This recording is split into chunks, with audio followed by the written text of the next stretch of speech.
নারীদের সম্পর্কে একটা গুরুত্বপূর্ণ তথ্য কি জানেন?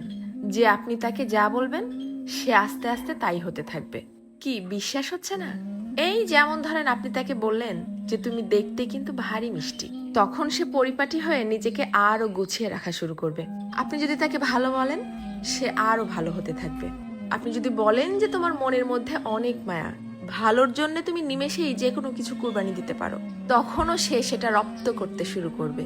কিন্তু যখনই আপনি তার খুঁত ধরা শুরু করবেন, তার ছোট ছোট ভুলগুলোকে বড় বানিয়ে তাকে সবার সামনে অপমান করে ছোট করবেন, সে এটা পারে না, সে ওটা করে না, সে একজন বেয়াদব, সে একজন অসভ্য, মুখে মুখে তর্ক করে, সে একজন মারাত্মক রাগী তেজি জিদ্দি মহিলা, এ ধরনের কথাগুলো যখন তাকে কষ্ট দিয়ে বলবেন, সে কিন্তু আস্তে আস্তে তাই হতে থাকবে। কারণ তখন সে ইতোমধ্যেই জেনে গেছে যে আমার আর ভালো কিছু প্রকাশ করার মতো কিছু নেই।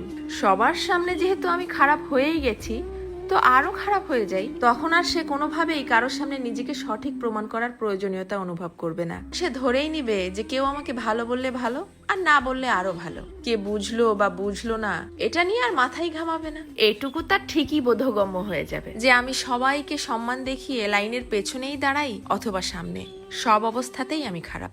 আর এভাবেই আস্তে আস্তে আপনি তাকে হারিয়ে ফেলবেন। আর একজন নারী কখনোই একদিনে বা একটা কারণে নিজেকে সরিয়ে নেয় না, এর পেছনে থাকে কোটি কোটি কারণ। এর জন্যই কথাই আছে না যে কথাতেই জয় আবার কথাতেই ক্ষয়। কারো ভুল ধরিয়ে দিতে হয় একান্তে, সবার গোপনে। আর কারো প্রশংসা করতে হয় তাকে সামনে রেখেই সবার সামনে। কারো প্রশংসা করাও কিন্তু একটা মহৎ গুণ, যা মানুষের স্বভাব এবং আচরণকে নিমিষেই পরিবর্তন করতে পারে। মানুষ কথা তো বলতে শিখে যায় 2 বছরে, কিন্তু কোন কথা কোথায় কিভাবে বলতে হবে সেটা হয়তো শেখা হয় না 50 বছরেও। এটাও কিন্তু মানুষের জীবনের একটা বড় ব্যর্থতা।